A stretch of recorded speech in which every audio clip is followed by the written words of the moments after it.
بسم اللہ الرحمن الرحیم۔ عبدالحمید بن مغولی کہتے ہیں کہ میں حضرت عبداللہ بن عباس کی مجلس میں حاضر تھا۔ کچھ لوگ آپ کی خدمت میں حاضر ہوئے اور عرض کیا کہ ہم حج کے ارادے سے نکلے ہیں۔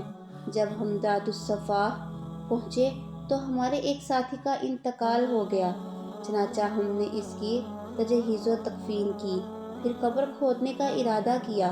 جب ہم قبر کھود چکے تو ہم نے دیکھا کہ ایک بڑے کالے ناگ نے پوری قبر کو گھیر رکھا ہے۔ اس کے بعد ہم نے دوسری جگہ قبر کھودی تو وہاں بھی وہی سانپ تھا۔ اب ہم میت کو ویسے ہی چھوڑ کر آپ کی خدمت میں آئے ہیں کہ اب ہم کیا کریں؟ حضرت عبداللہ بن عباس نے فرمایا، یہ سانپ اس کا وہ بد عمل ہے جس کا وہ عادی تھا، جاؤ اسے اسی قبر میں دفن کر دو۔ اللہ کی قسم، اگر تم اس کے لیے پوری زمین کھود ڈالو گے پھر بھی وہ سانپ اس کی قبر میں پاؤ گے۔ بہرحال اسے اسی طرح دفن کر دیا گیا۔